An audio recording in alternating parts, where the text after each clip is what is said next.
पूज्यपाद गुरु श्री भगीरथ जी महाराज, पूज्यपाद गुरु चरण सेवी स्वामी प्रमोद जी महाराज, पूज्य संत महात्मागण के चरणों में सत सत नमन। आदरणीय धर्म प्रेमी सज्जनों, आदरणीय माताओं एवं भक्तिमती बहनों, आराध्य देव की महती कृपा से हम लोग भागलपुर जिला संतवत सत्संग के 75वें वार्षिक अधिवेशन के अवसर पर महर्षि में ही उच्च विद्यालय के प्रांगण में संतों के कल्याणकारी ज्ञान को श्रवण कर रहे हैं। संतों का ज्ञान बड़ा ही सुखदायी होता है। संत के शरण में जो चले जाते हैं उसका पूर्ण कल्याण हो जाता है। लोग कहते हैं हम गुरु के खोज में निकले और हमको गुरु मिल गए, लेकिन जो संत महापुरुष होते हैं वे स्वयं शिष्य को खोज लेते हैं। उनको बुलाने की आवश्यकता नहीं, स्वयं पहुंच जाते हैं। जिस तरह चुंबक के पास लोहा अपने आप खींचे हुए चले जाते हैं। हमारे बीच पूज्य श्री विराजमान है। मैंने पढ़ा, जब ये पढ़ाई करते थे तो एक बार अपने स्कूल जा रहे थे तो उसी क्रम में अपने साथियों से बातचीत जब किया, सबों ने आपस में अपनी अपनी बातें रखी।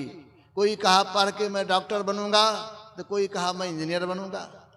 लेकिन हमारे पूज्य श्री के अंदर अलग संस्कार था।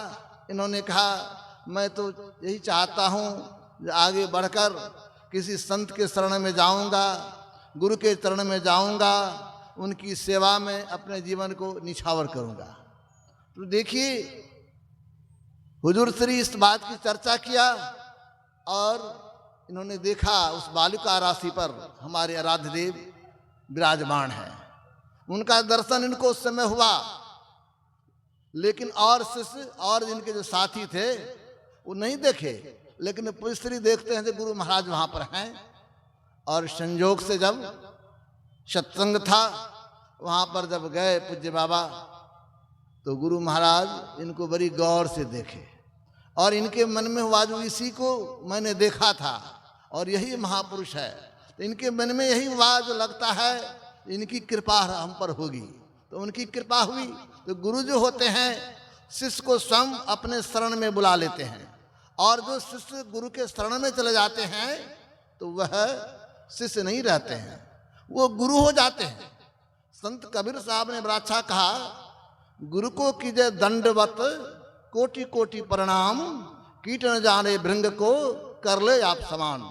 जिस प्रकार भृंग कीट को अपने नजदीक ले जाकर अपनी वाणी को सुना सुनाकर अपने जैसा बना लेते हैं, उसी प्रकार जो संत सदगुरु होते हैं अपने शिष्य को अपने शरण में रखकर शिष्य नहीं गुरु ही बना देते हैं, संत बना देते हैं। और सब उदाहरण तो हम लोग सुनते हैं, लेकिन ये उदाहरण तो प्रत्यक्ष हम लोगों के सामने हैं जो गुरु किस तरह गुरु बना लेते हैं। तो हमें चाहिए गुरु के शरण में जाएं, गुरु के चरण में जाएं, उनके चरण शरण में जाएंगे तब तो हमारा कल्याण होगा। लेकिन गुरु मिलेंगे कैसे? गुरु कहाँ जाके मिलते हैं? तो संत कबीर साहब ने कहा इस सत्संग में लाभ बहुत है, तुरंत मिलावे गुरु से। जब आप सत्संग में जाएंगे तब आपको गुरु मिलेंगे, तब आपको ज्ञान होगा। जब आपके जीवन में गुरु नहीं तो आपको कल्याण का पथ प्रशस्त होने की कोई संभावना नहीं है। इसलिए गुरु के शरण में जाने की आवश्यकता है। मर्यादा पुरुषोत्तम भगवान श्री राम ने मां सबरी को माध्यम बनाकर संसार के लोगों को यही उपदेश देने की कृपा किए कि किस तरह भक्ति करनी चाहिए। लोग भगवान की भक्ति करते हैं लेकिन भक्ति कैसे करें इस रहस्य को स्वयं भगवान बता रहे हैं। और सब जगह तो संत बताते हैं, गुरु बताते हैं, यहाँ पर स्वयं भगवान खड़े हैं और भगवान स्वयं माँ सबरी के प्रश्नों का उत्तर देते वे कह रहे हैं कि किस तरह भक्ति करें। तो भगवान श्री राम कहते प्रथम भक्ति संतन कर संगा। अभी जो हम लोग बैठे हुए हैं ये भक्ति के प्रथम सीढ़ी पर बैठे हुए हैं और भगवान श्री राम ने माँ सबरी से कहने की कृपा की, सबरी तुम में सब तरह का भक्ति है, तुम में किसी तरह की कोई भक्ति की कमी नहीं है, लेकिन सकल प्रकार भक्ति दिल तोड़े, सब तरह के भक्ति आपके अंदर है। लेकिन कहते कहते यह कह दिया नवमह जिनको एक होई, नवो भक्ति में जिनको एक भक्ति मिल जाए, मतलब प्रथम सीढ़ी पर आप चले जाएंगे तो क्रम क्रम से आप एक पर गए तो दो पर जाएंगे, दो पर गए तो तीन पर जाएंगे, क्रम क्रम से आपकी उन्नति होगी। लेकिन पहले तो आपको प्रथम सीढ़ी पर कदम रखना है। तो भगवान श्री राम कहते नवमह जिनको एक होई, नौ में जिनको एक भी मिल गया, मतलब प्रथम भक्ति जिनको प्राप्त है, समझिए अब उसका कल्याण होगा। क्योंकि हमारे संतों ने कहा कि सत्संग मिलना बहुत दुर्लभ की बात है, और जब सत्संग मिल जाते हैं और गुरु के शरण मिल जाता है, गुरु का ज्ञान मिलने लगता है, तब लोग अंतर के पथ पर चलने का प्रयास करते हैं, अंतर के पथ पर चलते हैं। जो अंतर के पथ पर चलते हैं उनको प्रभु की प्राप्ति होती है। और आपने सुना जो भक्ति करते हैं, जो भक्त होते हैं, जो संत होते हैं, उसमें गुण क्या होता है? आठम जथा लाभ संतोषा, सपने नहीं देखिए परदोषा। कहते हैं जो संत हो जाएंगे, जो भक्त हो जाएंगे, उसमें ये गुण होगा, दूसरे के दोष को नहीं देखेंगे। आज समाज में, घर में, परिवार में, राष्ट्र में कहीं भी विवाद होता है तो विवाद का एक ही कारण है, सब दूसरे के दोष को देखते हैं, अपने दोष को नहीं देखते हैं। बड़ा अच्छा किसी विद्वान ने कहा, बुरा जो देखन मैं चला, बुरा नहीं मिलिया कोई, जो दिल खोजा आपना, तो मुझसे बुरा न कोई।